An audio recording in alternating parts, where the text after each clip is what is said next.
Entonces los dejo con Nicolás Medina. Ay, muchísimas gracias, papi, por tan calurosa introducción. Realmente me tocó. Ver si está funcionando. Hola, sí, sí funciona. Listo. Bueno, entonces, pues la idea era hacer una charla como, pues, introductoria a algunas preguntas que digamos, yo siempre he tenido. Y básicamente también como una manera de protesta respecto a, respecto a la manera en que típicamente, pues digamos, al menos a mí me enseñaron las ecuaciones de Maxwell y esas pendejadas, porque a mí siempre me pareció que yo nunca, como que yo nunca vi la física detrás de este tipo de cosas. Y yo solamente sentía que hacía cuentas y que hacía cuentas. Entonces, eh, tal vez de pronto existe una manera alternativa de hacerlo. Este es un experimento y este es como un intento que voy a hacer de escribir las cosas de una manera un poquito distinta. Entonces, pues la idea es eso, pues que vayamos construyendo esto entre todos, que haya bastante retroalimentación y nos vayamos haciendo como las preguntas que vayan surgiendo. Así, pues vamos encontrando nuevos caminos y nuevas formas de decir las cosas. Entonces, esto básicamente, pues la guía que yo estoy tomando es el siguiente libro para que la gente lo tenga en cuenta, que se llama, ahora se me olvidó cómo se llama el libro, no mentira. Entonces, este es el libro que yo estoy usando. Se llama Gauge, Knots and Gravity. Este es de un pelado que se llama John Baez. Y este libro es muy bacano porque la idea del libro es que se fue escrito ya hace bastantes años, casi 30 años, y ese surgió como durante los comienzos de Loop Quantum Gravity. Entonces, cuando empezó esa gente a como encontrar esas conexiones tan raras, como esos vías tan particulares para hacer cuantización de la gravedad, este man dijo, no, hay mucha plata metida. De ahí podemos sacar podemos aprovecharnos para hacer varias cosas interesantes. Entonces él escribe el libro como con el objetivo de sentar las bases claras para entender ese posible camino que aparecía ahí. Entonces, de entrada, digamos, bajo ese programa ya es una cosa bastante extraña. Pero lo interesante es que esto, digamos, la propuesta que tiene el libro es dar como un lenguaje unificador a muchísimas cosas que parecen muy distintas, que es esencialmente lo que inicialmente ese programa de gravedad cuántica proponía. Y es muy bonito porque el libro comienza con una discusión sobre las ecuaciones de Maxwell y dice cómo básicamente todo va a estar inspirado en eso. La estructura, la forma que tienen las ecuaciones de Maxwell es tremendamente poderosa. Va mucho más allá pues, digamos, de su presentación clásica y el hecho, como de yo haber leído eso, haber visto eso, a mí me sorprendió mucho, porque yo dije, hombre, yo nunca había tenido como este sabor de ese tipo de cosas, y de pronto es interesante como ver que realmente las ecuaciones de Maxwell, digamos, la estructura geométrica que está detrás de las ecuaciones de Maxwell es transversal a básicamente todas las teorías que, pues, digamos, han sido relevantes pues en la física contemporánea. Entonces, pues les recomiendo mucho que le eche un ojo a ese libro. Se lean la primera parte, que es muy bacana, súper introductoria y que dice las cosas muy bien. Entonces, precisamente, Mauri, haga un favor, conectemos esto a una hora, entonces me avisa cuando se cumpla, ¿vale? Listo, listo, de una. Sí. Pero ¿cómo lo hacemos? ¿Le aviso cada tiempo, cierto tiempo o cómo? Eso, como cada 20 o 30 minutos, así para no entrar en tantos Listo. Va, cacharros. va entonces cada 20 le echo el aviso. Sí, Cada 3 minutos, güey. sí, cada 5 minutos echa un pitido. Es- Dale, ¿No? listo. Listo, Hablamos. porque pues igual también yo creo que ahorita vienen como 3, 4 charlas y yo vuelvo a hablar en un rato. Entonces la idea es como partir esto en dos pedazos porque pues siempre es bastante. Entonces lo de hoy simplemente es como una introducción, como una presentación de cosas muy básicas para que no nos estemos como alocando mucho al respecto. Entonces obviamente la cuestión de la cual nosotros partimos es el hecho fenomenológico de podemos hablar de dos campos en general, ¿cierto? De los cuales nosotros tenemos evidencia concreta, que es el campo eléctrico y el campo magnético, ¿cierto? Nosotros, ¿qué podemos decir de ese tipo de cosas? Digamos, solamente desde nuestra experiencia sobre los campos. Primero podemos determinar cuál es la dependencia de esos campos respecto a un espacio de fondo. Entonces nosotros sabemos que precisamente el campo va a estar distribuido en el espacio de alguna manera. Y además de eso, que también va a depender del tiempo. Entonces tiene una dinámica propia. Vamos a escribirlo de esta manera.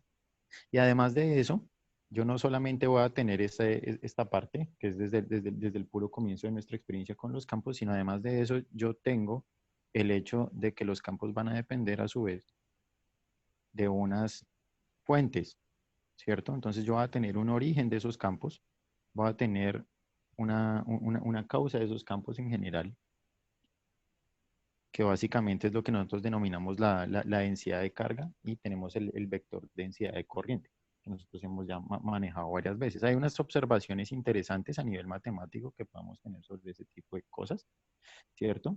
Y entonces lo que nosotros tenemos es que ρ, por ejemplo, la densidad de carga, nosotros vamos a decir que es una función, nosotros podemos hablar de esta manera, es una función con valores en los reales, entonces podemos escribir así como real valuada, que eso está como mal traducido, pero bien. Una función real evaluada, y pues ¿cuál es el dominio? Pues el dominio de eso va a ser el espacio. Entonces vamos a tener una noción de espacio, yo lo voy a escribir así, digamos como una X mayúscula, que va a ser un espacio que está en el trasfondo, y pues digamos, del cual no estamos asumiendo ninguna características en este momento. Y asimismo también pasa con el vector densidad del corriente. El vector densidad de corriente, de hecho, tiene unas características muy chéveres, porque yo voy a decir sobre el vector densidad de corriente que ese es un campo vectorial. Es un campo vectorial, ¿cierto? Que está definido sobre el espacio euclídeo tridimensional. Y en general yo estoy asumiendo sobre estos dos manes de acá, pues que sean infinitamente diferenciables. Infinitamente diferenciables. Necesito esa condición, o dicho de otra manera, que sean suaves. Suaves. Yo necesito esas condiciones, digamos, presentado de esta forma. Y pues, digamos, ya sobre este tipo de características superelementales de los campos, entonces nosotros ya tenemos el desarrollo propio de la dinámica, precisamente entender la manera en que los campos evolucionan en presencia de distribuciones de carga y distribuciones de corriente arbitrarias. Entonces es cuando nosotros tenemos las ecuaciones de Maxwell, y pues toca escribirlas, ¿sí o qué? Porque si no... Y el problema es que yo no me la... Nico, Dime, Rob. ¿la condición de infinitamente diferenciables nace de necesidades físicas o simplemente es una curiosidad? O sea, es algo matemático que Una así curiosidad. surgen. Es una No, curiosidad matemática. pues, a ver, ¿qué podríamos? No, discutámoslo, discutámoslo.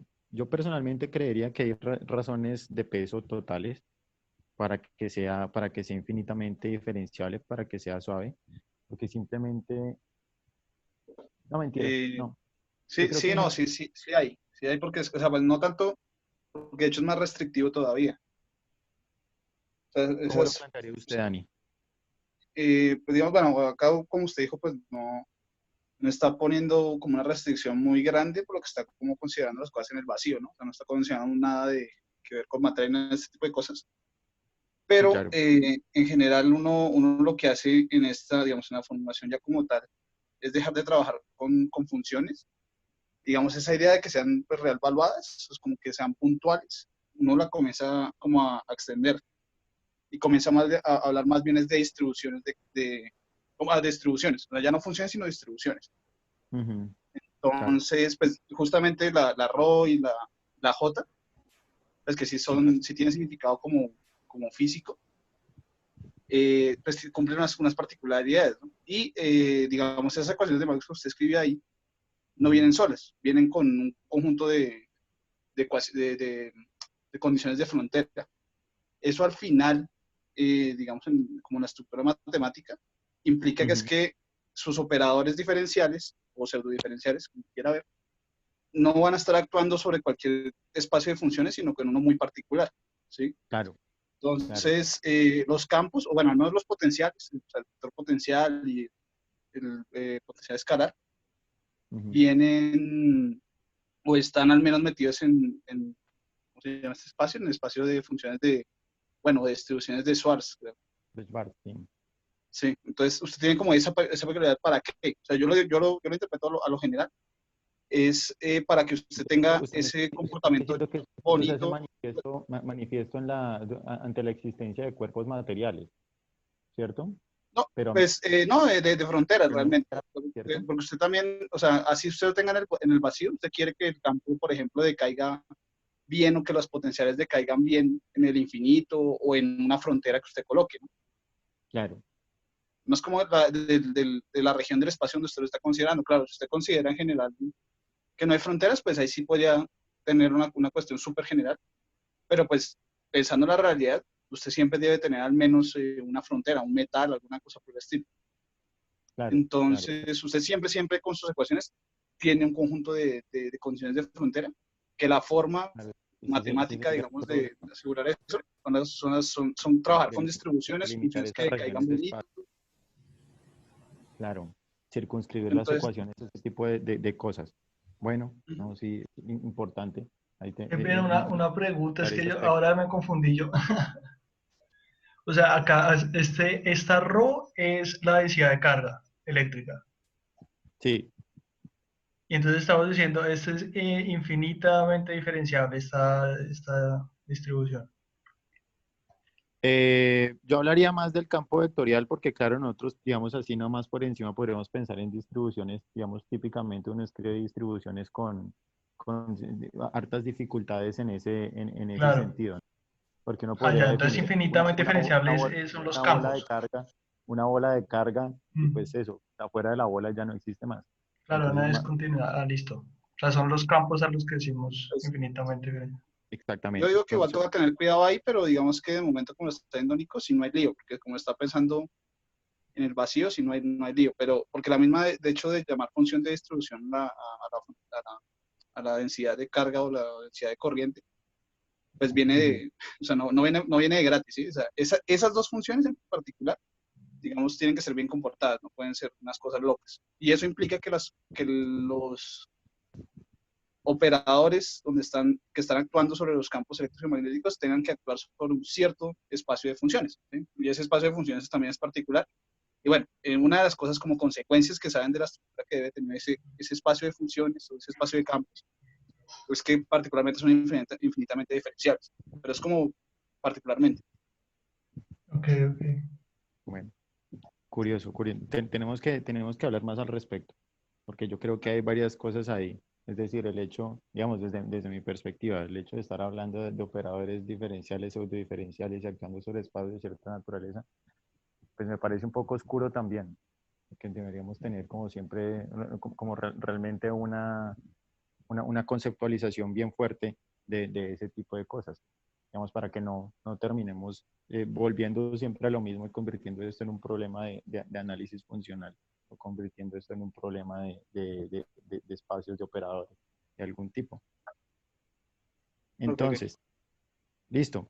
Entonces, básicamente este va a ser el panorama. Esas son las cosas así que tenemos como en primera instancia, primera medida, y sobre las cuales nos queremos basar para empezar a desarrollar cosas de diferentes características. Entonces, pues digamos ya lo siguiente es propiamente cuál va a ser la manera en la que nosotros experimentalmente o propiamente, digamos, ya cuando estamos en un montaje particular, ya queremos hacer la reconstrucción del campo. Nosotros queremos conocer cómo es la influencia de ese campo a lo largo del espacio. Entonces, ¿cómo hacemos nosotros típicamente eso? Pues vamos a utilizar cargas de prueba, ¿cierto? Entonces, algún cuerpo material, en este momento pues no está asumiendo, digamos, mayores cosas al respecto, solamente que va a tener un cuerpo con una carga definida, ¿cierto? Y que va a tener una velocidad determinada a lo largo del espacio. Y nosotros sabemos que sobre la base de esas características yo tengo una interacción con los campos, que es la que viene canónicamente definida por la fuerza de Lorentz, que yo la voy a poner aquí, ¿sí? Ok. Y entonces nosotros simplemente tenemos la carga, tenemos la interacción por el campo, con el campo por un lado, y aparte de eso, pues tenemos la contribución de la interacción con el campo magnético que también esté presente ahí, algo que nosotros conocemos y entendemos. Entonces, digamos que nosotros podemos partir, si nosotros ya sentamos a la hora de hacer el experimento y que nosotros queremos rastrear información eléctrica y magnética y queremos hacer nuestro dibujo del campo. Entonces, tenemos primero el problema del campo eléctrico, Entonces, típicamente el problema del campo eléctrico va a ser muy sencillo de resolver, porque simplemente lo que nosotros hacemos es medimos F, entonces tenemos alguna manera de medir la fuerza, entonces se mide la fuerza en partículas estáticas. Entonces nosotros ponemos una partícula estática que no lleve una velocidad y miramos la fuerza que está ejecutando el campo sobre esa partícula en especial. Entonces medimos la fuerza de F en partículas estáticas, y pues dividimos por la carga ya. Y dividimos por la carga. Y ahí tenemos nuestro campo eléctrico. Pero ahora, digamos, si nosotros quisiéramos entender las líneas del campo magnético, ¿cierto? Vamos a tratar de hacer lo mismo. Entonces yo digo, como no, pues yo simplemente lo que hacemos es medir la fuerza en partículas con diferentes velocidades. Partículas con diferentes velocidades y básicamente hago la misma operación y podría encontrar el campo magnético. El problema es que hay una cosa ahí involucrada en la mitad. Voy a ponerlo así. El problema es que tenemos un producto cruz. Un producto cruz. Y el problema con el producto cruz es que este tipo de operación tiene una condición implícita, que es lo que nosotros popularmente llamamos la convención de la mano derecha o la regla de la mano derecha. Eso es un problema, precisamente porque mano derecha, esto no es algo que se defina físicamente, esto no es físico, no es físico. Esto es una convención que se hace sobre esa operación particular y nosotros, digamos, podríamos construir una teoría electromagnética completamente igual, completamente equivalente, pero definiendo el producto cruz con un sentido diferente. Simplemente, pues, yo cambio el signo del producto cruz y en ese sentido yo voy a tener una ambigüedad respecto al campo magnético. El campo magnético, dependiendo de mi convención, va a ir en una dirección o va a ir en otra. Entonces, el hecho de que un fenómeno físico dependa de cómo yo convenga una definición matemática particular, pues es supremamente conflictivo. Entonces eso nos permite, eso nos invita como a sacar como una primera observación. Entonces vamos a poner aquí una primera observación. Vamos a llamarla con la observación 1, ¿cierto? Respecto a este tipo de cosas. Y es básicamente que conocer los campos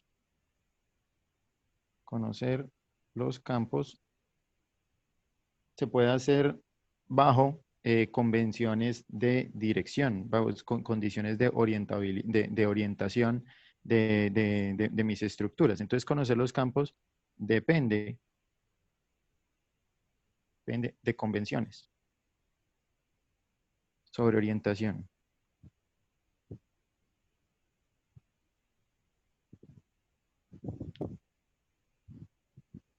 Entonces, una cosa que nosotros podríamos pensar, digamos, como a primer nivel, tratando de solucionar esta situación, es decir, como, bueno, de pronto es un problema de la escritura en coordenadas, ¿cierto? Escritura en coordenadas. Nosotros sabemos que la física no puede ser dependiente de nuestros sistemas de coordenadas particulares, entonces de pronto esto puede ser un problema relacionado, ¿cierto? O, pues digamos, algún tipo de simetría presente que no está manifiestamente, que no está explícita, escrita de manera manifiesta en la manera en que nosotros estamos haciendo nuestras ecuaciones. Entonces, ya. Entonces lo que sucede es que tenemos expresiones que, no, ¿cómo lo llamaríamos? Tenía la palabra. El problema de pensar las cosas en inglés, se me olvida cómo decir las cosas en español. Expresiones, bueno, sin simetría manifiesta.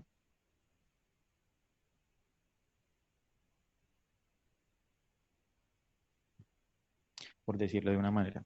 Entonces tenemos esta cuestión solamente desde este pedazo, haciendo esta pequeña reflexión sobre la fuerza del Lorentz.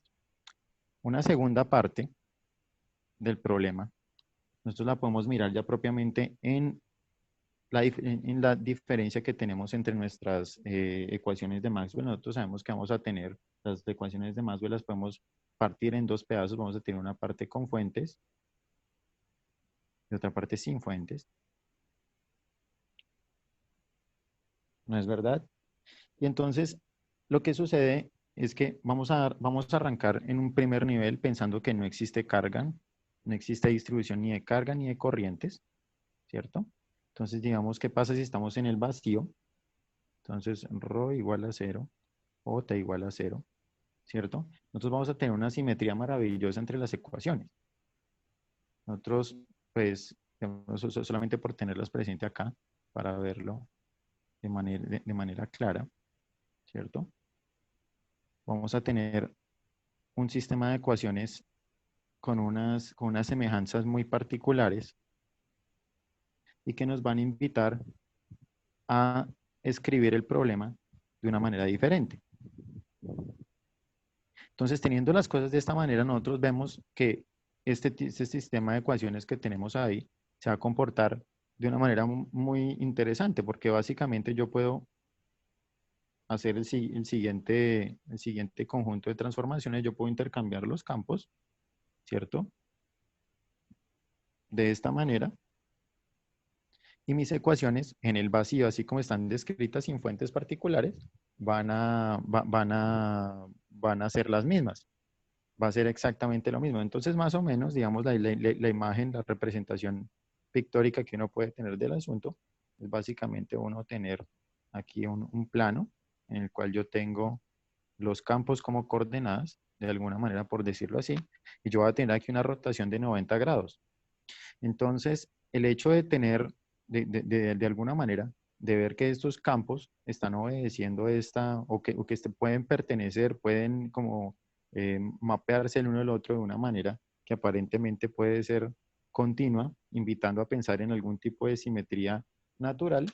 Entonces, de alguna manera nos dice como, venga, usted podría tomar esta información que tiene aquí y construir un solo campo, solamente inspirados en este tipo de cosas que tenemos acá, escribir un solo campo, que lo podemos escribir de esta forma, es decir, solamente tengo el campo eléctrico en un pedazo, ¿cierto? Y le sumo una componente compleja que va a corresponder al campo magnético. Nosotros vemos que esto va a obedecer estas mismas simetrías que tenemos acá. Eso nos permite también una reescritura de las ecuaciones de Maxwell. Yo puedo condensar todas estas ecuaciones de Maxwell sin fuentes solamente utilizando este campo, integrándolo del campo eléctrico y manejo en este campo tan sencillo. Entonces yo simplemente voy a tener como la divergencia de la divergencia de este man es igual a 0 y va a tener el rotacional también de este nuevo campo igual a esto que tengo aquí. Entonces puede reducir la complejidad de las ecuaciones de Maxwell, puede condensar todo de mejor manera. Y por ejemplo, esto es típicamente, o por supuesto, esto es un caso particular de las ecuaciones. Y van a existir muchos escenarios en los cuales este tipo pues digamos, esta presentación de las ecuaciones sea relevante. Por ejemplo, digamos, cuando una solución de este caso de las ecuaciones que yo tengo en morado es una onda plana, claro, escrita de esta forma. Nosotros sabemos que yo fácilmente puedo encontrar esta solución en este contexto, ¿cierto? Con ciertas condiciones particulares entre K y E, en términos de, digamos, ustedes saben que estas cosas tienen que ser ortogonales por este lado y que este man aquí, esto tiene que ser de esta forma. Pero entonces esto que yo tengo acá va a ser una solución de estos manes de aquí, ¿cierto? Y pues la cosa interesante es precisamente que puede definir, solamente tuve que introducir este nuevo campo complejo de esa manera. Ahora, ¿cuál es el problema? Que pues evidentemente estamos trabajando en este escenario súper particular. Pero entonces, ¿ya qué pasa cuando la distribución de carga es diferente de 0 y cuando mi distribución de corriente es diferente de 0? Entonces, ahí, digamos, en ese caso ya las cosas son bastante diferentes, pero digamos que yo quiero forzar la simetría. yo quisiera decir, como no, realmente yo quisiera poder escribir estas dos cosas, poder conjugarlas, poder escribir este campo común, poder entender todo de esta misma manera en la que, o poder generar una presentación semejante a la que yo tenía antes. Entonces, una manera de hacerlo es haciendo así como yo ya ahora estoy trabajando en términos de campos complejos, ¿cierto? Estoy utilizando esa representación particular, también los puedo haber metido entre un vector porque básicamente lo único que me interesa era esa simetría rotacional que existía entre ellos. Campos, digamos, eso de presentarlos de esa manera compleja simplemente es una situación particular, una representación particular que comparte la información de espacio vectorial que a mí me parecía como la mejor para entender el problema. Y entonces, en este lenguaje de números complejos, yo podría decir lo siguiente, yo puedo decir como no, vengo, voy a decir no, voy a asumir que ahora tan ρ va a ser un número complejo y asimismo pues j va a ser un campo vectorial complejo, ¿sí? Entonces voy a decir un campo vectorial complejo. Venga, Nico, una Dime, preguntita. papi. Claro. Eh, esa simetría, digamos, que dice que está en el caso sin fuentes, la simetría Ujú. de que, o sea, es de qué espacio, o sea, de quién es esa simetría, o sea, quiero que... Ah, no, esa es la pregunta. En este momento yo no tengo ni idea. De pronto Ok, más adelante. listo, Entonces listo. la cuestión es que vayamos mirando cuáles son las cosas que van a estar ahí detrás. Entonces, eso, yo puedo hacer una complexificación de estas cantidades, ¿cierto? Simplemente pensando como, bueno, de pronto hay alguna información agregada, de pronto yo le puedo dar sentido a las partes complejas de estos manos. Y claro, entonces básicamente lo que yo estoy diciendo es que pues ahora mi distribución de carga va a estar dividida en un pedazo que yo subjetivamente voy a llamar como ρ sub e, una distribución de carga real y una componente imaginaria, y asimismo también una distribución de corriente vectorial, este campo vectorial, también dividido de una manera muy semejante, prácticamente idéntica. Utilizando la información que yo tenía antes, con mi mismo campo F, ¿cierto? Escrito de esta manera, con esta convención, por supuesto. Esto es simplemente una definición. Yo podría escoger poner el B real y el E complejo y simplemente es lo mismo salvo fase. Si yo cojo y acoplo todas estas ecuaciones y hago el mismo ejercicio de antes de generar como un solo par de ecuaciones, si yo diseño ese par de ecuaciones, yo me voy a encontrar lo siguiente. Entonces yo lo que voy a tener es que la divergencia del campo, del campo total F va a ser igual a ρ, pero ρ ahora va a ser esta nueva densidad compleja, ¿cierto? Si yo hago el rotacional de ese campo, yo voy a tener I, cambio en el tiempo, ¿cierto? Más, por supuesto, esto está así, está también, ¿no? Pues es evidente, pero también hay que haber que mencionarlo, y aquí todas las unidades son con velocidad de la luz igual a 1, ¿cierto? Por eso es que pues me he pasado por alto absolutamente todas las constantes que naturalmente aparecen en la mitad. Entonces tengo estos campos ahí, pero ¿qué pasa? Estos campos, estas ecuaciones así escritas de esa manera tan bonita, van a tener todos los problemas del mundo, porque si ahora trato de desacoplarla, si yo digo no quiero volver a mis ecuaciones de toda la vida escritas en términos del campo eléctrico y el campo magnético, yo me voy a encontrar con la aparición de dos personas que, pues, indeseables en cierto sentido. Entonces, típicamente yo voy a tener una distribución de carga magnética, voy a tener, digamos, en el caso del campo eléctrico, sí voy a tener propiamente la distribución de carga eléctrica, pero también en el caso del rotacional del campo, voy a tener que agregar este man, una corriente magnética, una corriente de carga magnética, y las otras, pues, digamos, la parte faltante de las ecuaciones. Entonces, claro, básicamente, si yo quiero forzar a que mis ecuaciones tengan, ya en la presencia de fuentes, que tengan las mismas simetrías que yo había invocado antes, básicamente estoy forzando a que existan monopolos magnéticos. Obviamente, esta es una simetría maravillosa que uno quisiera ver, pero desafortunadamente no tenemos evidencia de monopolos, así que no es la simetría adecuada. Quisimos identificar una posible invariancia de las ecuaciones ante cierto tipo de transformaciones y nos dimos cuenta que solamente funciona en un caso muy particular, que no deja de ser relevante, pero que en el caso más general, pues digamos, ese proyecto se frustra totalmente. No vamos a tener, digamos, las cosas que físicamente se observan. Entonces, básicamente aquí, hola, ¿cómo van? ¿Van a jugar? Listo. En un rato, una hora.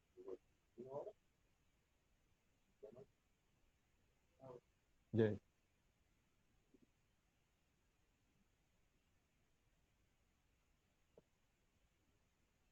Entonces, disculpen. Em, Va y 25 minutos, Nico, todo bien. listo. Entonces, eso, entonces digamos de aquí, de esta parte, podemos sustraer como una, pues, digamos, una segunda observación. Y aquí, digamos, yo las puse entre una observación 1. Aquí podemos poner una observación 2. Sí, observación 2. Y es, digamos, una manera de presentarlo es la siguiente. Entonces, que las simetrías entre campo eléctrico, campo magnético, aunque digamos, yo preferiría escribirlo así, de una manera más general, las simetrías internas de la teoría no son claras.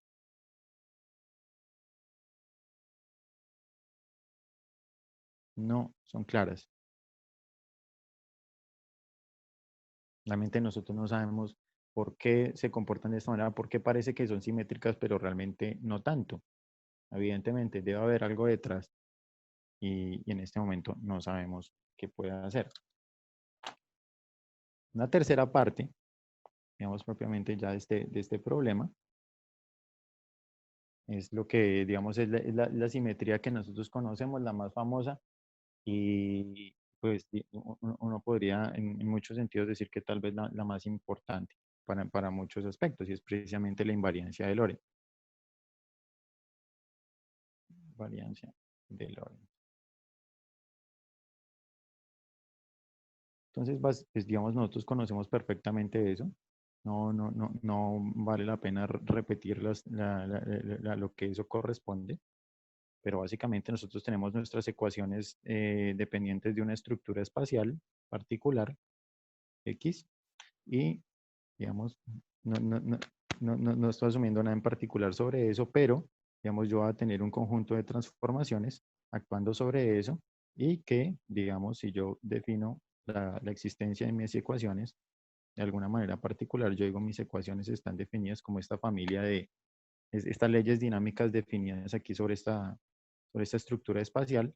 Yo lo que voy a tener es que el mismo modelo dinámico, la misma estructura dinámica para estos campos, ante estas transformaciones definidas de esta forma, esto va a conmutar completamente. Es decir, vamos a tener una invariancia, las ecuaciones se van a mantener perfectamente cuando estas transformaciones de tipo lambda son las denominadas ecuaciones de Lorentz, transformaciones de Lorentz, perdón, escritas de esa forma. Entonces, una de las conclusiones, digamos, de las conclusiones más importantes que podemos sacar de aquí es básicamente que ya cuando uno maneja en detalle las transformaciones de Lorentz, lo primero que uno se encuentra es que uno va a tener todas las componentes de los campos mezcladas.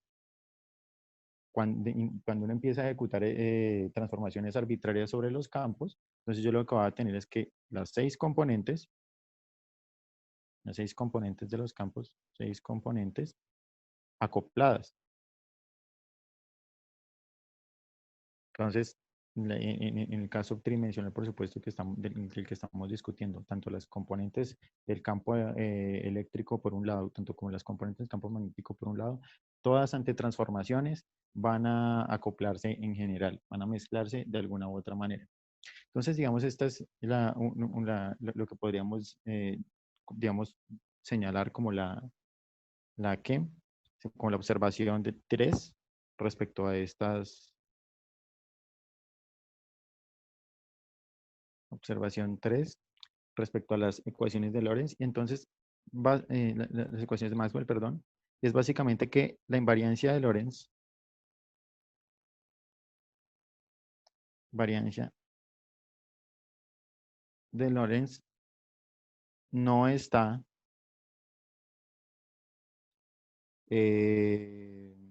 digamos, explícita en la escritura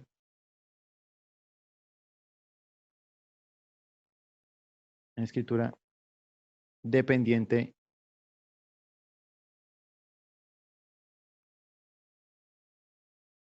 de coordenadas.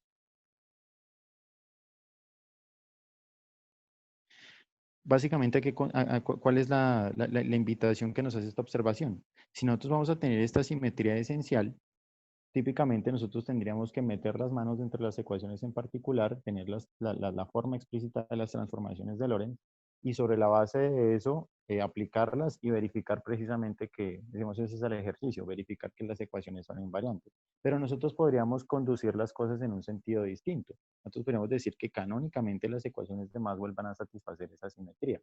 Yo quiero escribirlas en un sentido dual, no desde la perspectiva de estas que obedecen estas transformaciones sobre su dominio, sino que en general yo voy a tener una manera de escribir las ecuaciones que de manera manifiesta tengan la simetría de Lorentz, o dicho de otra manera, que típicamente nosotros conocemos, que sean manifiestamente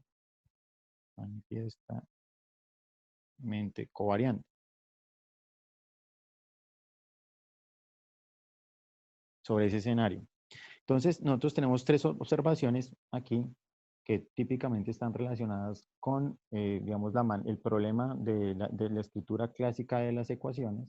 Nosotros ya tenemos una aproximación en esta tercera parte, digamos, en general, después de un pregrado en física, uno más o menos tiene la experiencia de que uno puede escribir esto, digamos, condensar los campos en términos de ciertas cantidades de carácter tensorial, y que uno puede escribir las cosas a ese nivel y que bajo ese lenguaje van a ser manifiestamente coherentes. Entonces, digamos, en ese sentido, no es como la parte sobre la cual nos extenderíamos, porque es más o menos conocida. Obviamente, pues todo lo que se quiera discutir al respecto, pues está perfecto. Pero más allá de eso, pues están estas otras simetrías distintas, están estas otras cosas que están detrás de la manera en que se escriben las ecuaciones de Maxwell, de la manera también en las que las ecuaciones de Maxwell acoplan la dinámica de los campos con la estructura del espacio de fondo. Entonces no solamente es la cuestión de la invariancia entre las transformaciones locales, sino también del intercambio de los campos, de la posible simetría que existan entre los campos de manera local, es decir, sin tener en cuenta por decirlo así, punto a punto, sin tener en cuenta toda la estructura del espacio. Entonces, si nosotros nos queremos aventurar a hacer eso, así, nosotros necesitamos como unos tipos de herramientas. Vamos a poner como herramientas.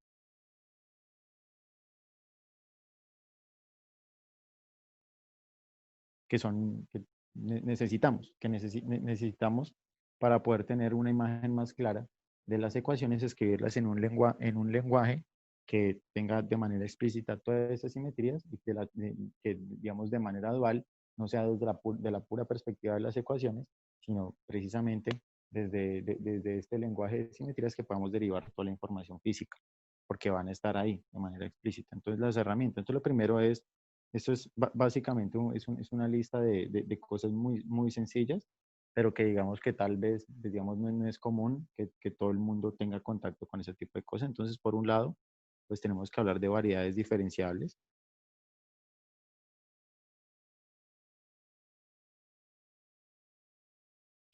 Por otro lado, tenemos que hablar de campos vectoriales.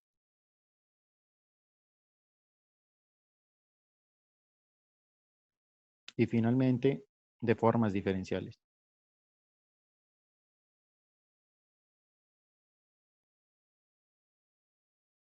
Digamos que esta está, digamos, las cosas así como básicas y elementales que necesitamos para llegar a como esa imagen más clara sobre las ecuaciones.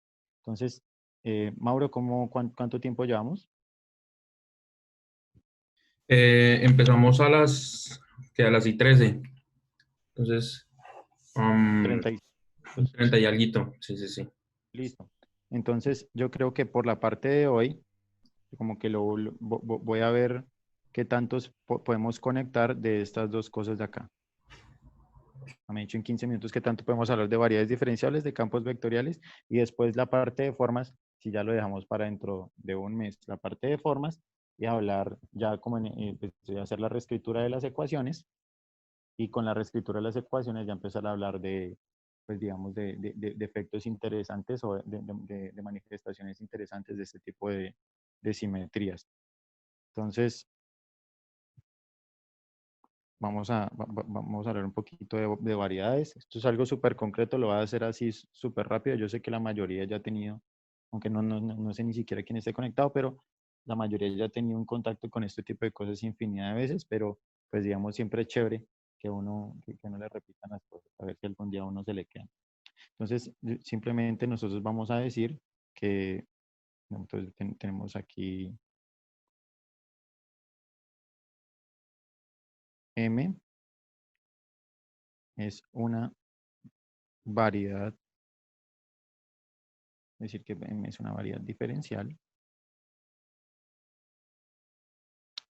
Si es, entonces primero necesitamos M, si, voy a escribirlo así, si es un espacio topológico, el que no sepa qué es eso, levante la mano. Un espacio topológico, ¿cierto? Y además ese espacio topológico va a tener Daniel alzó la conjuntos. mano, Julián alzó la mano. Yo no sé Bueno, cómo no, hacerlo. no, echen un Lady madrazo alzó mejor. la mano. Va a ir la mano el que sí sepa. ¿No? Sí, sí, no, le tocó. No, total. Entonces sí, ¿qué es un espacio topológico? Entonces vamos a ponerlo aquí, espacio topológico. Esto es algo muy sencillo. Entonces vamos a decir que X, uy, eso quedó, esa X quedó toda fea. X es espacio topológico. Si es un conjunto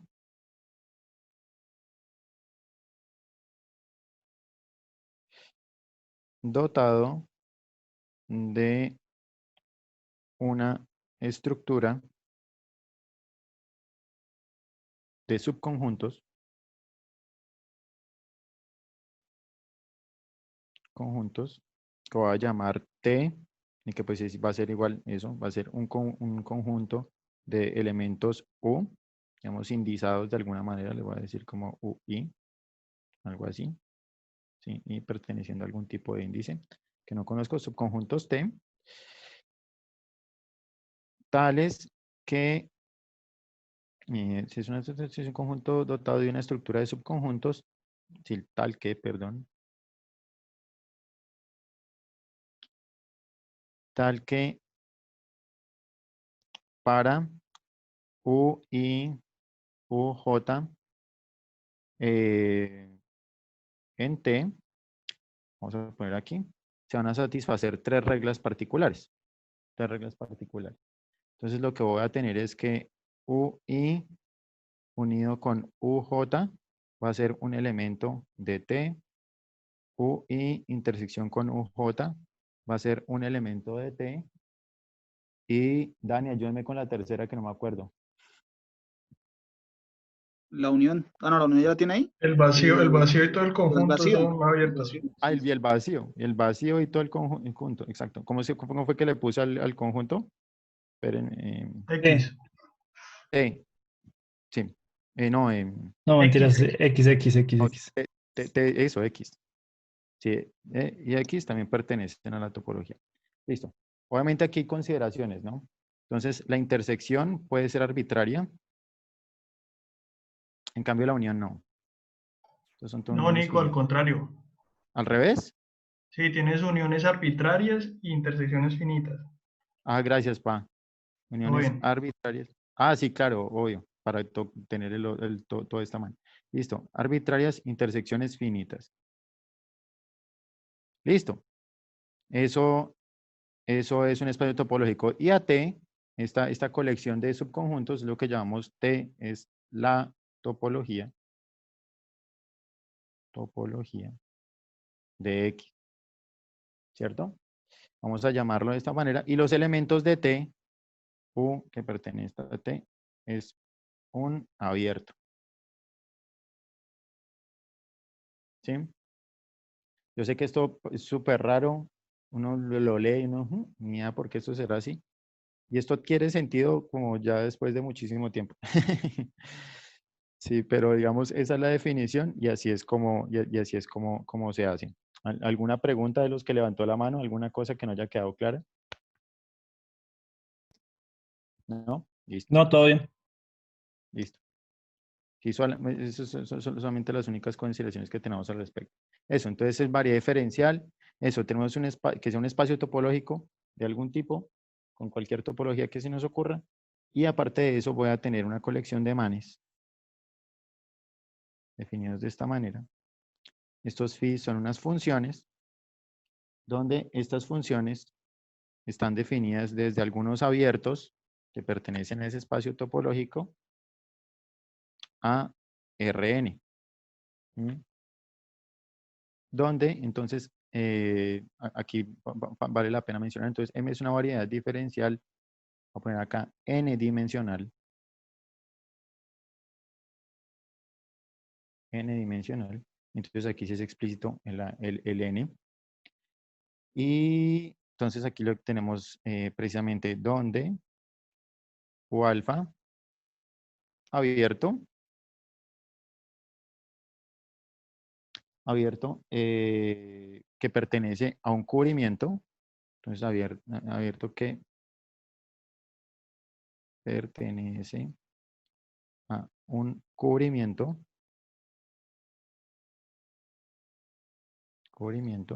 de mi espacio M. Entonces, pues un cubrimiento, así como el nombre lo dice, pues es una colección de los abiertos que me va a cubrir todo el espacio. Cubrimiento de M.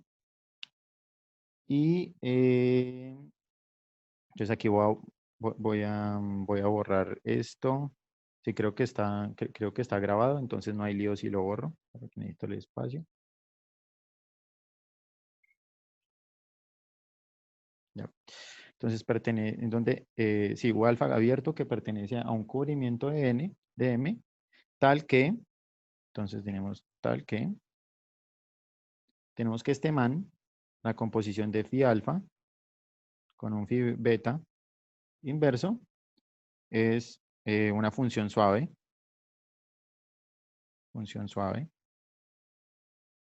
¿sí? En los lugares donde esté definida. Sí, entonces, digamos, ese es digamos, básicamente, ese es el dibujito típico que nosotros tenemos, que podemos tener, digamos, lo voy a hacer solamente así muy rápidamente.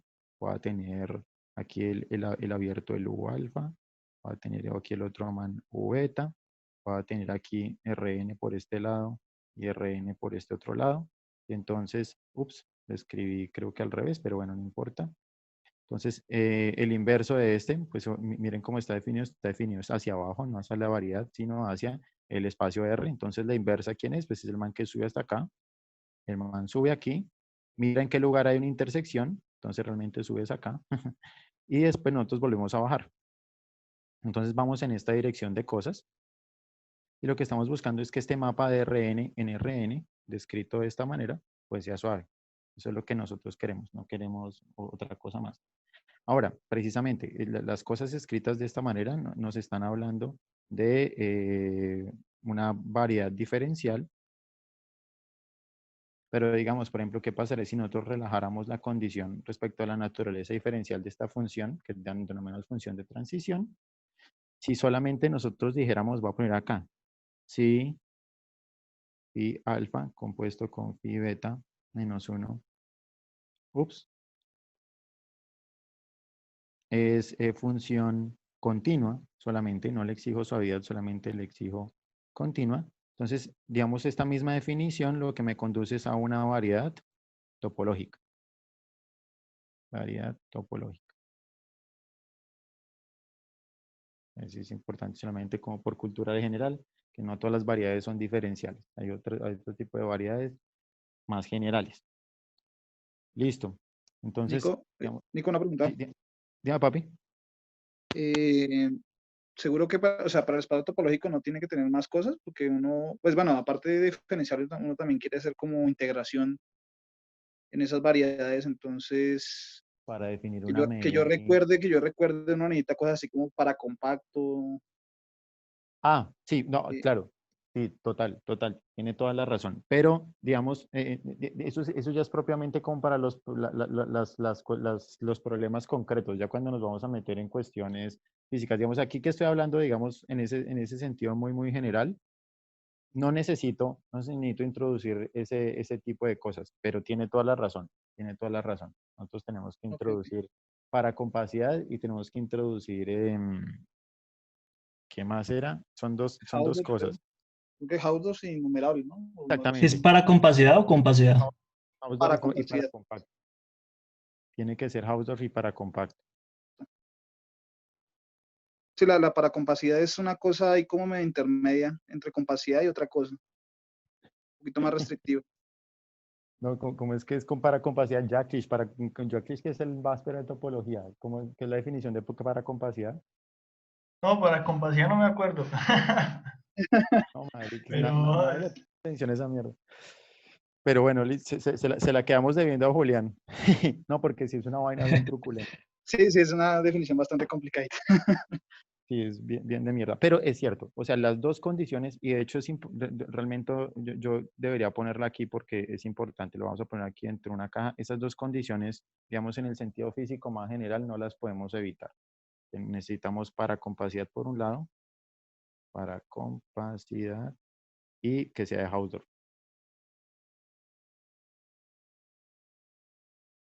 Juli, ¿tiene alguna pregunta al respecto o alguien más respecto a esto que tenemos aquí?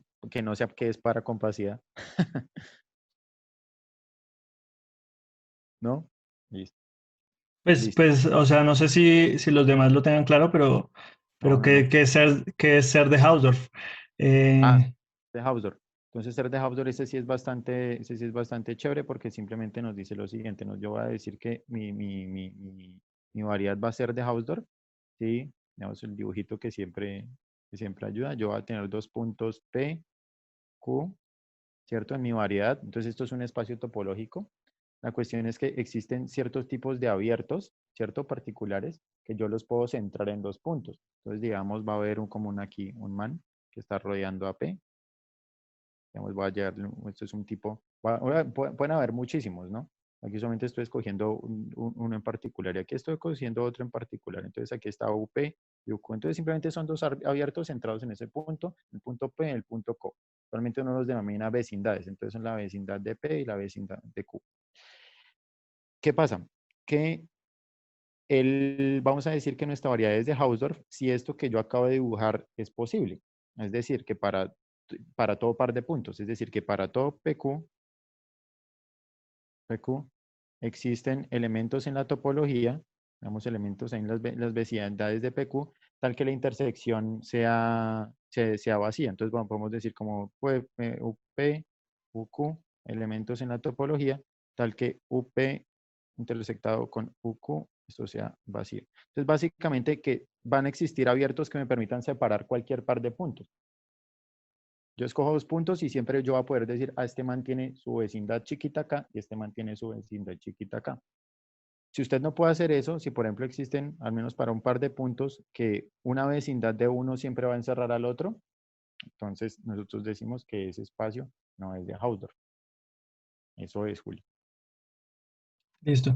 Y, uy, Sí, bueno, sí, no, sí. es desde el punto de vista de conjuntos, desde la topología, el espacio de Hausdorff. Pero yo tenía una pregunta, como una curiosidad. Ese concepto no sé, no está relacionado también con alguna métrica. Pues digamos, lo que pasa es que los espacios métricos naturalmente van a tener una topología, porque la métrica induce una topología. ¿Sí? Y Induce una topología, pero no necesariamente una variedad diferencial. no, lo que pasa es que la variedad diferencial es el ¿O cómo espacio es? topológico más las Sí. cartas. Ah, ok, sí. Si usted necesita agregar las cartas. Venga, pero me genera una pregunta. Dani, Jackie, si ustedes que saben, en el caso de que usted tiene el caso del espacio métrico, naturalmente es de Hausdorff, ¿cierto? Sí, Sí, sí, si el espacio es sí, métrico es de Hausdorff, porque Ya. uno considera bolas, Sí, ¿no? las bolas, Y así separa los puntos. re áspero. Listo, Perfecto, re bien.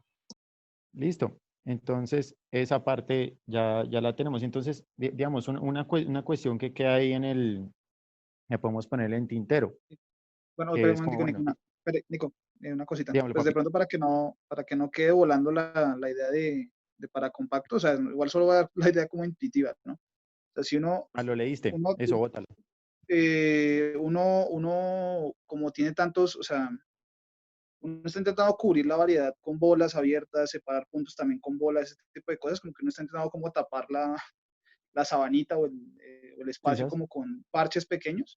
pues digamos La que idea es sea de que U. eso no sea muy grande, ¿sí? Que usted eso no se le descontrole en tamaño. Entonces, para compacidad en particular le pides de que todo cubrimiento a, todo ¿Cómo? ¿Cómo? recubrimiento ¿Cómo? que todo cubrimiento por abierto le permite un refinamiento eh, localmente finito. O sea, que usted lo puede generar Lo con algo más infinito. pequeño. Sí, Porque pues en general con capacidad es que usted siempre lo puede hacer, pero esto es sí, que usted, localmente. ajá, pero en el caso es como localmente, pues por el mismo hecho de que la variedad usted siempre está hablando puntual, pues, localmente, punto a punto y haciendo mapeos, pues la idea es que también esos puntos y los cubrimientos generados por esos puntos, pues sean controlables, ¿no? Para que no sean unas cosas locas. Ujú. Ah, perfecto. Entonces, como la idea es esa, o sea, que esos cubrimientos que uno está haciendo no sean tan grandes, yo digo, digamos, de una forma Sí, que tan... sean localmente compactos, dicho de otra manera. sí, exacto. Eso. Vamos a hacer la representación porque sí es importante. Entonces, la cuestión es que si nosotros vamos a los ejemplos de variedades, típicamente, nosotros vamos a encontrar cosas de diferentes estilos. Entonces, yo puedo tener cosas como desde RN en general, que claramente es una variedad, hasta, por ejemplo, las esferas. Entonces, digamos, puedo tener ese 2. Entonces, digamos, una diferencia fundamental que yo voy a tener entre este man y este man es que, como ustedes pueden ver, pues este man va a estar delimitado como yo podría decirlo así, ¿no? Propiamente no es cierto, que decir que está delimitado a una región del espacio. No es cierto porque sería como asumir que ese espacio estaría naturalmente inmerso en otro y no es el caso. Digamos, ese 2 es una estructura en sí misma. Pero digamos, en el caso de RN no. RN está desbordado. RN va a tener, vamos a ponerlo aquí entre comillas, va a tener puntos en el infinito. Puntos en el infinito. Infinito. Entonces, digamos, esta discusión que nosotros estamos teniendo es que, digamos, este man por aquí, este no es compacto, no compacto, mientras que este man sí. Entonces, la cuestión es precisamente que, digamos, yo tendría esa pregunta en general de cómo poder saber si el lugar donde yo estoy trabajando va a ser, tiene algún punto en el infinito, es no compacto en algún sentido o es compacto. En el caso particular de variedades, yo creo que eso lo podríamos discutir ya la siguiente vez. Hay varias formas de aproximarse a eso. Típicamente, aquí, bueno, no, mejor no hablemos de eso. Entonces, la cuestión aquí, más o menos lo que estaba mencionando Dani, es que yo voy a querer esta noción de compacidad, voy a tener esto que yo quiero aquí. En mi variedad yo lo necesito localmente. Entonces, básicamente que en mi variedad en general, puede que en general ella no sea compacta, pero va a tener un comportamiento localizado de los abiertos, va a tener así, que digamos, ya la definición general es como la que estaba mencionando Dani. Cuando nosotros hablamos de la idea de compacidad sobre espacios topológicos arbitrarios, simplemente estamos diciendo que para cualquier cubrimiento, es decir, que si yo tengo X espacio topológico y va a decir como C cubrimiento, entonces C pues, es una colección de abiertos tales que pues la unión de C va a ser igual al espacio, ¿cierto? Y solamente teniendo estas cosas, lo que yo digo es que pues en general esto puede ser, el cubrimiento puede ser infinito. Yo puedo tener una colección grandísima de abiertos que satisfagan esta condición. Y lo que yo estoy diciendo es que X es compacto, sí, para todo cubrimiento, existe un subcubrimiento, es decir, existe como, digamos, un D menor que C, ¿cierto? Pero también es cubrimiento, eso quiere decir que pues la unión de D también va a ser todo el espacio topológico finito, que eso se tiene que cumplir en general. Ese sería el caso de compacidad. Pero en este caso, lo que nos está comentando Dani, la condición de paracompacidad solamente nos exige eso localmente, no en general sobre toda la variedad. Y ya, yo creo que me parece que esa parte la podemos zanjar por ahí. De pronto Venga, podríamos... antes de que termine por ahí, antes de que termine, es que yo tenía una pregunta, tal vez un poco ingenua, pero digamos, yo he visto que hay otras nociones de separabilidad. Hay Sí. otras nociones de separabilidad, digamos, más restrictivas que Hausdorff. Ujú. Digamos, yo no sé si hay algún ejemplo concreto en física donde esas nociones de separabilidad sean relevantes. Digamos, que usted tenga otra noción de separabilidad en su sistema y eso le diga algo en física. Uf, yo nunca he escuchado algo al No, respecto. yo ¿Alguien, nunca he visto, alguien, no, yo alguien nunca he había visto escuchado nada de eso. alguna cosa de ese estilo? Ok, Pues digamos de separabilidad topológica, porque es que, digamos, yo en este momento estoy pensando, por ejemplo,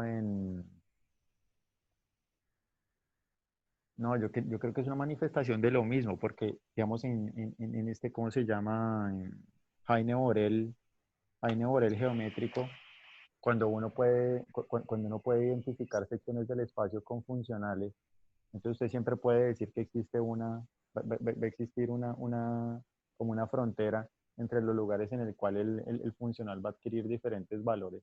Es una noción de separabilidad completamente diferente, pero pues, digamos, naturalmente eso estaría, eso, corríjame Dani, eso no está definido sobre la topología débil estrella, precisamente la que inducen los funcionales sobre el espacio. ¿Cuál, pero otra vez? En Heine Borel geométrico.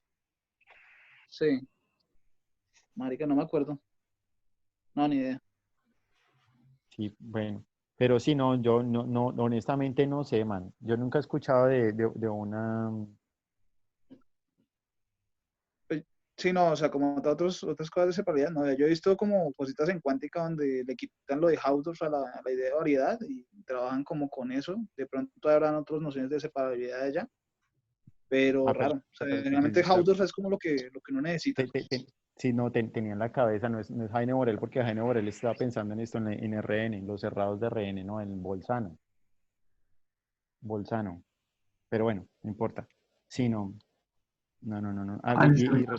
sí, y respecto a Heine Borel, que digamos era lo que tenía en la cabeza y por eso me cruzaron los cables. Y era que es justamente la flecha que estaba escribiendo acá, el teorema de Heine Borel. Es un teorema clásico importantísimo de análisis. Y básicamente lo que nos dice Heine Borel es que nosotros tenemos en general que RN no va a ser compacto, pero digamos yo estaría interesado en la compacidad de subestructuras de RN. Yo puedo coger, digamos, tomar subconjuntos de RN y tratar de estudiar la compacidad de esos subconjuntos. Y, digamos, básicamente lo que me dice Heine Borel es que si yo tengo A, ¿cierto? Que va a ser subconjunto de Rn, A es compacto, Rn, A es compacto, sí, solo si A, primero, es cerrado y segundo, acotado. Eso es básicamente lo que dice Heine Borel y así tenemos una clasificación ya mucho más sencilla de compacidad, pero solamente en este caso particular. Solamente en este caso particular de RN. Pero bueno, listo. ¿Cómo vamos de tiempo? No, ya Vamos una hora, vamos una hora exacta. se acabó. Entonces, a ver, digamos, esta parte de compacidad era como lo último. Listo. Entonces, yo creo que está muy bien parar aquí. Y entonces la siguiente parte, digamos, ya lo que quedaría faltando sería empezar a hablar de campos vectoriales. Entonces hablamos de campos vectoriales. Digamos que eso es muy, muy importante. Hay muchísimas cosas que comentar al respecto. Después de los campos vectoriales, pues hablar de las formas. Hablar de las formas diferenciales. diferenciales. Y después de eso, entonces la cuestión ya es reescribir las ecuaciones de Maxwell. Y digamos ya como un spin-off de estas cosas, vamos a mirar el caso de Aharonov-Bohm. Aharonov-Bohm.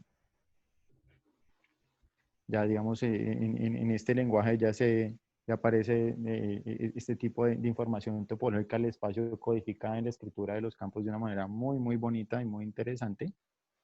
Y digamos una cosa que también me parece muy chévere, y es digamos estudiar los campos electromagnéticos en variedades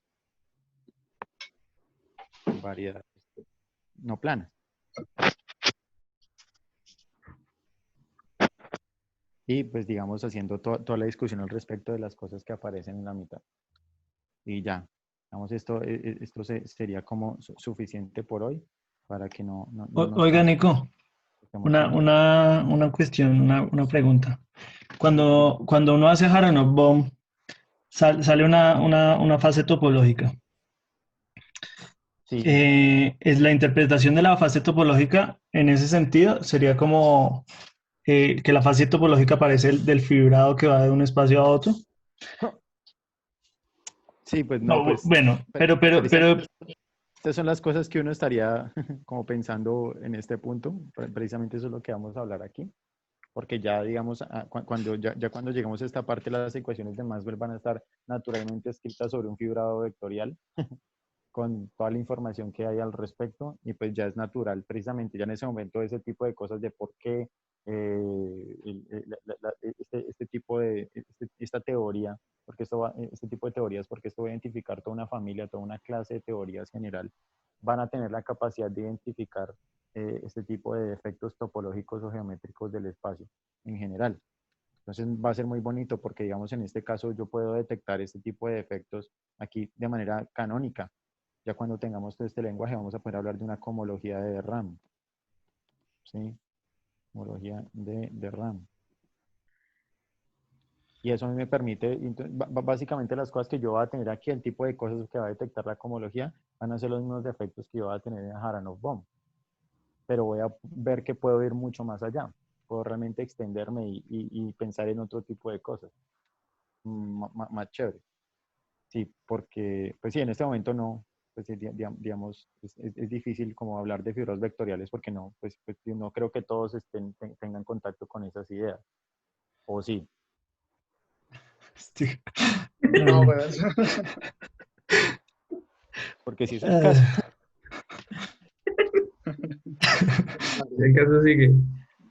No, porque es que mi pregunta también iba orientada, sí, respecto a eso, como a la generalización, porque yo había visto unas cosas también por ejemplo, creo que Aharonov-Bohm, no sé, usted me corregirá, Aharonov-Bohm es un caso especial también de Aharonov-Anandan, donde en el caso de Aharonov-Anandan lo hacen de manera muy general.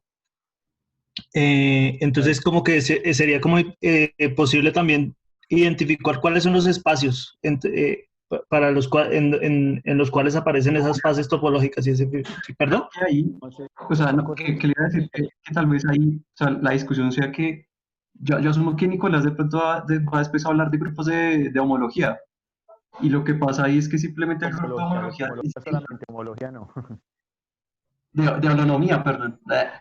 No, Entonces, hablar de holonomía, claro, porque vamos a introducir conexiones. claro. Entonces, si no estoy mal, cuando habla de Anandan, lo que cambia es que el grupo de holonomía cambia. Ya es como un subgrupo de UN o algo así, si no estoy mal. No, pero es que el grupo de holonomía va a ser una consecuencia de sus conexiones. Y sus conexiones Claro, pues van a ser una consecuencia de su espacio base, porque si las conexiones que usted pueda definir sobre un fibrado vectorial dependen de su espacio base, del espacio base claro. fibrado. Y ya arrancando de ahí, esa es la diferencia esencial, porque es que, bueno, yo lo voy a poner acá solamente para efectos de... Entonces, digamos, aquí, digamos, tenemos a Haranov, vamos a ponerlo más bien así, digamos, como un abrebocas. Entonces tenemos a Aharonov-Bohm por un lado y a Aharonov-Anandan por el otro. Entonces, en el caso de Aharonov-Bohm, ¿yo qué es lo que tengo? Pues aquí yo tengo, vamos a hacer como la representación del fibrado, así como siempre lo hacemos. Entonces, típicamente lo que yo tengo acá es que, digamos, yo parto, yo tengo un punto particular y este man que está aquí, este man X, el espacio base, este es el espacio de configuración.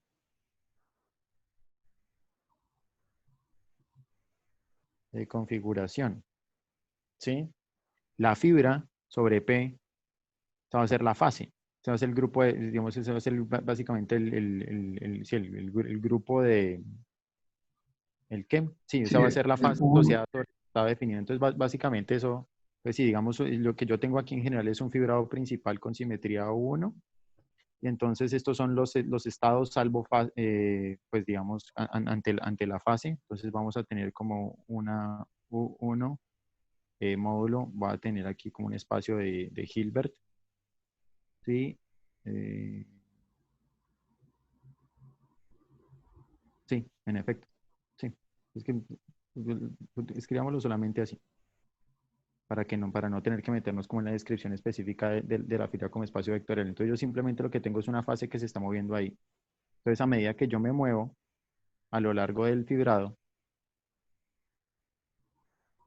yo arranco acá con una fase particular, llego a alguna parte, ¿cierto? Porque eso es lo que yo estoy haciendo, yo estoy moviendo en el espacio de configuración, llego a otra fibra donde voy a tener algún otro valor de fase distinto, ¿cierto?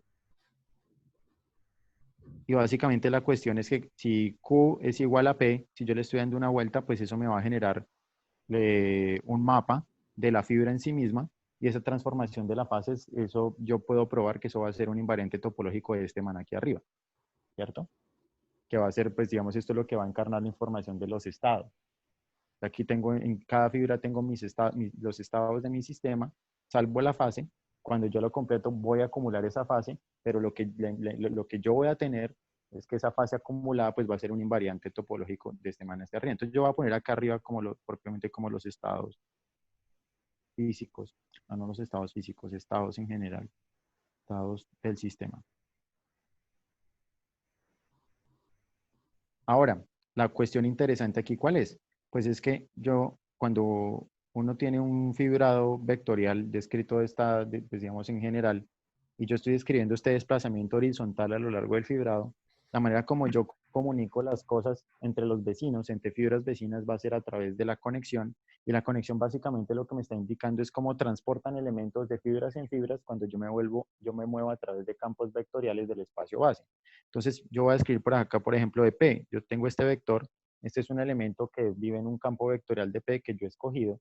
Entonces, lo que hace la conexión que es que me levanta estos elementos a nivel del campo vectorial en el espacio base a un cambio, a una transición entre elementos entre las fibras. Entonces, entonces lo que yo voy a llamar la conexión, pues va a ser este man aquí, que me va a decir cómo yo me estoy moviendo entre un estado y el otro.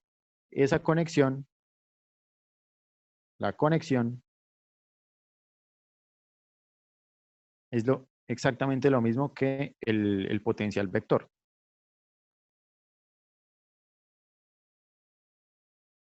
Entonces, la manera en que va a cambiar mi estado, pues va a ser con el acople de la información del estado con la dinámica a lo largo del espacio de configuración, ¿cierto? Entonces, a medida de como yo me voy moviendo el espacio de configuración, dependiendo de la dirección que yo escoja, pues yo estoy escogiendo un campo vectorial particular. Y como yo estoy, como en la presentación de Aharonov-Bohm, lo que yo tengo es que hay un campo vectorial que está en todas partes, y en el caso interesante particular es cuando cuando el rotacional de ese campo es igual a cero. Es decir, básicamente que yo estoy diciendo que la rotación de la conexión es de cero, es decir, que la curvatura de esa conexión es cero. Yo estoy hablando que arriba, al nivel de los estados del sistema, eso es una vaina plana, y aún así, la conexión, cuando yo cojo y aplico la conexión sobre ese campo vectorial particular sobre el cual me estoy moviendo, eso me va a generar un operador precisamente cuando si yo completo el loop, estoy definiendo un operador de la fibra en sí misma, y ese operador va a tener información que va a ser característica de la topología arriba del sistema. Y como yo los estados arriba, yo los tengo, pues digamos, están definidos ante esa simetría de uno, pues esa es la información que va a estar caracterizada en la fase.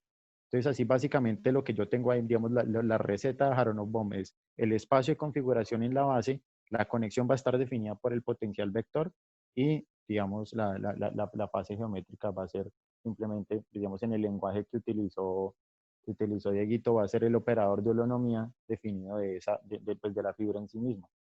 ¿Sí? Ahora, en el caso de Aharonov-Anandam es completamente diferente, porque ahí yo lo que tengo, aquí cuando yo escribo esto,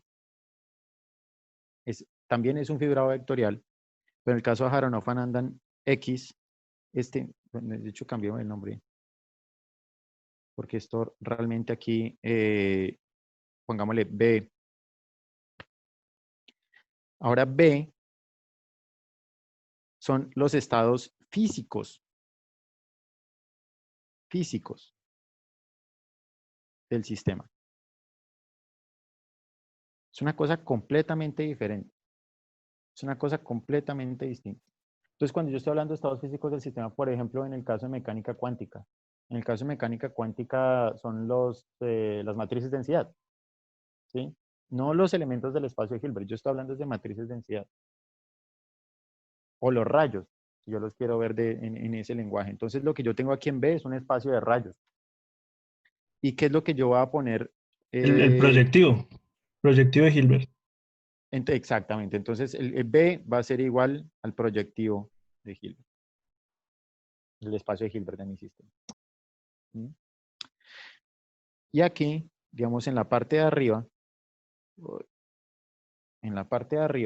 yo lo que voy a tener sobre cada una, digamos, entonces, ahora, ¿qué va a ser? ¿Qué va a ser un punto en el espacio? Digamos, siempre la imagen cuántica es la que a uno se le facilita más. ¿Qué va a ser un punto en el espacio base? Cualquier matriz de densidad del sistema. Entonces, tiene una matriz de densidad. ¿Sí o qué? Pero usted sabe que, entonces, cojo la fibra. Pero entonces resulta que esa fibra, ¿qué es? Entonces, básicamente lo que yo estoy haciendo es acoplar.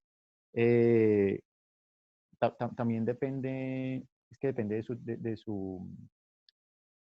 no, en este lenguaje particular no.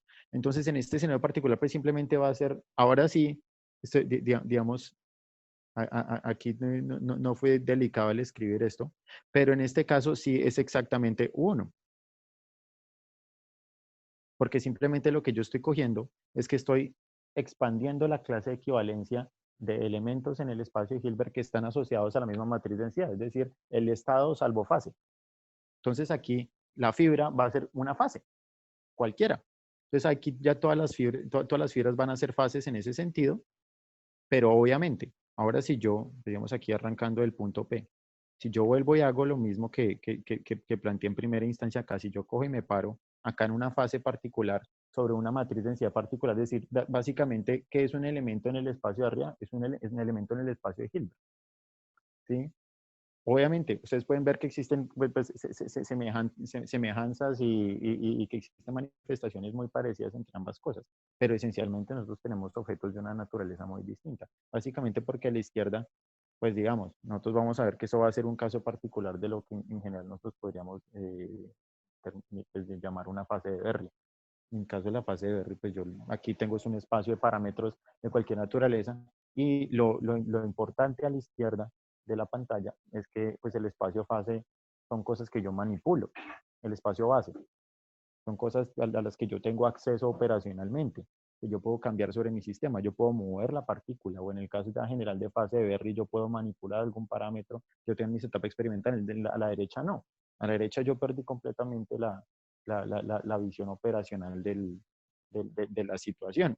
Yo tendría que recuperarla haciendo una escritura particular en términos de los parámetros que tengo a la izquierda, de los estados que tengo a la derecha, pero pues eso en general no se va a poder hacer. ¿Sí? Porque, digamos, yo necesitaría una parametrización completa de todos los números cuánticos de mis estados y demás. Entonces, aquí, eso. Yo ahora me muevo a lo largo de una cosa por acá. Pero ahí es donde ahí me pierdo un poquito. Porque, Sí, o sea, según digamos, yo, la clase equivalencia ya está armada cuando arma el proyectivo de Hilbert. Y el fibrado debería ser elementos de UN, siendo n la dimensión de las matrices de densidad.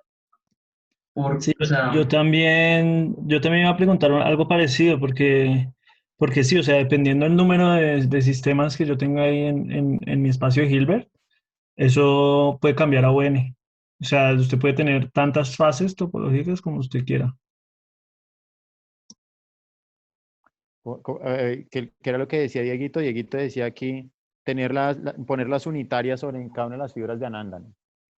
Sí, ¿sabes? O sea que cada fibra va a ser, o sea, va a ser UN, va a ser todo el grupo UN, y cuando se mueve a través de las fibras, lo que va a hacer es mejor dicho, lo que va a hacer es como aplicar diferentes matrices de UN, no sé si me hago entender. Mejor dicho, No. lo que trato de decir es que cuando arma el proyectivo, usted ya tiene todas las clases de equivalencia a salvo fase, o sea, mejor dicho, donde la Claro, equivalencia es claro, a la fase. obvio. Ujú. Pero cuando construye el fibrado, la fibra tendría que ser UN, según yo. UN, me confundieron. Claro, Ahora ya porque, mejor dicho, olvidé. o piensa en el loop, cuando hago un loop en el fibrado, la comparación no, o sea, no tiene sentido comparar las matrices de densidad salvo fase, porque pues no, tiene sentido es compararlas salvo una unitaria.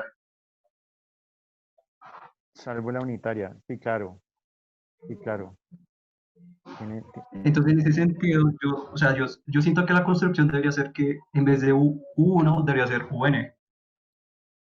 Me está convenciendo. Me está convenciendo. Sí, bueno, en este momento. Sí. Es que por eso, si no estoy mal, la fase de Anandan lo que hace es eso, o sea, en analogía con Berry, porque Berry uno solo coge un estado y lo pasa a través de lo manda a ¿qué? Una evolución cíclica, ¿no? Y después se compara las fases. Sí, Pero sí. Anandan lo que hace es coger su espacio del espacio de Hilbert y los evoluciona cíclicamente. Entonces, de tal forma que el subespacio inicial y el final sean el mismo. Y al final lo que hace es comparar, o sea, mejor dicho, todo va a ser equivalente salvo unitarias. Ya no Salvo fase, sino así eres. unitaria. Sí, de hecho tiene todo el sentido. Tiene todo el sentido. Así dicho. Sí, tiene toda la razón. Tiene toda la razón. Aquí deberíamos poner estas fibras. ¿Sí, sabes? Y ahí Entonces, cuando Dieguito se refiere a los subconjuntos que evoluciona continuamente, esas son las órbitas, ¿sí o qué? Ah, uy, no estoy seguro. no, Es que no, eso depende de la evolución del sistema. O sea, es en el mismo sentido de Berry, sí, que en Berry usted tiene... sí, no, las órbitas es cuando aquí estamos hablando de una acción particular mucho cuando usted tiene una representación del grupo en el, pues, así como dice Dieguito, pues en el espacio físico de estados de su sistema. Se toma un estado y le mete todas las transformaciones. Y eso es lo que pasa, Dieguito. No, eso no es lo que pasa. Eso no, usted no toma un estado fijo y le mete todas las transformaciones solitarias. No, no es así. No es exactamente eso. O sea, o sea, es como en Berry, porque en Berry básicamente es que el hamiltoniano depende de algunos parámetros que dependen del tiempo. Y uno lo que hace es ir como modificando esos parámetros, ¿no? De forma cíclica. Y después mira qué le pasa a los estados. Pero digamos, los estados evolucionan según la dinámica que tenga o que dicte el hamiltoniano. No es como que el grupo de simetría, o sea, el U1 actúe sobre todos los estados posibles, sino que simplemente es un hamiltoniano que lo que hace es dictar la evolución temporal de un cierto estado y al final lo que hago es comparar. La diferencia entre los dos estados es lo que me da la fase, el elemento de U1, en particular en Berry. En Anandan, si no estoy mal, uno hace exactamente lo mismo, salvo que uno ya habla de subespacios del espacio de Hilbert. Y en general uno ya tiene unitarias o uno, dependiendo de la dimensión pues, de las matrices de densidad. De hecho, acá tengo un dibujito. Espérese, los mando.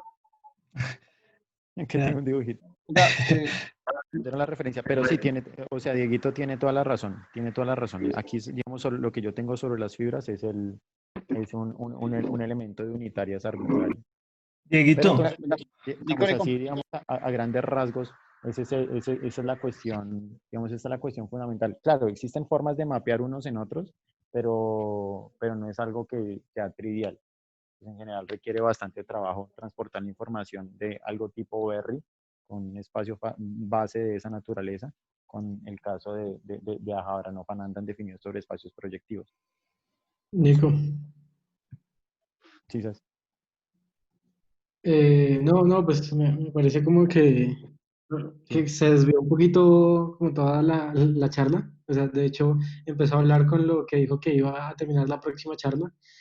Entonces, nada, si de pronto puede como hacer como un resumen más o menos de lo que habló y, y pues como para ya la siguiente charla poder entender esta discusión de pronto que están teniendo acá, que pues en principio nadie, yo creo que muy pocos de pronto Sí, están entendiendo. sí, por eso era que yo no me quería poner en esas, pero usted sabe cómo es Julián. Perdón, perdón, perdón. No, sí tienen toda la razón, weón. O sea, Lo esto se jalaron desvió por una las boleta y preguntas, de hecho le iba a decir a Dieguito, weón, que hablemos, weón, No, que hablemos por aparte de esto. Sí, si quiere, entonces más bien terminamos acá Sí, sí. y Sí, sí, ya, sí. y ya discuten ahí ustedes si quieren seguir hablando justo ahora del tema.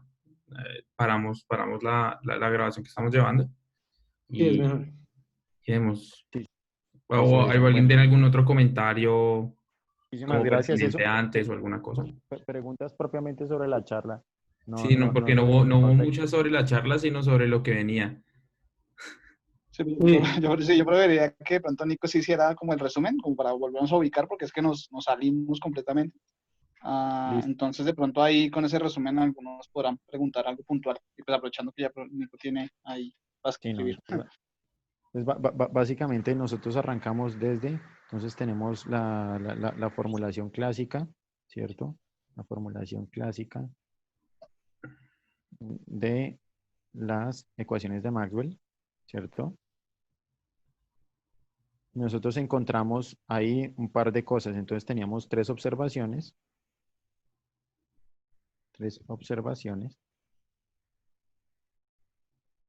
Esas tres observaciones estaban relacionadas esencialmente al nivel de simetrías. Ups, ¿qué está pasando? Ay, como que se está quedando sin... Ah, sí, se me está quedando sin pila este man. Ok, sí. Entonces, sí, entonces tenemos tres observaciones relativas a simetrías y lo que nosotros dijimos era, bueno, entonces queremos reescribir, esto está todo, tiene mucho lag, me preocupa, de reescribir las ecuaciones de Maxwell de manera que las simetrías sean manifiestas. Entonces, básicamente, ¿qué es lo que nosotros queríamos decir con eso? Entonces, era como, vamos a tener aquí como la visión clásica. Tenemos las ecuaciones de Maxwell que incurren o digamos obedecen ciertas simetrías, entonces nos toca ponernos a buscarlas. Entonces, una visión, digamos, contemporánea sería clasificar la teoría desde sus simetrías y así concluir las ecuaciones de Maxwell por el otro lado. Entonces, más o menos este es el esquema. Para poder hacer esta transición, pues digamos, tenemos que sofisticar el lenguaje, eso fue lo que dijimos. Entonces, introducir nuevo lenguaje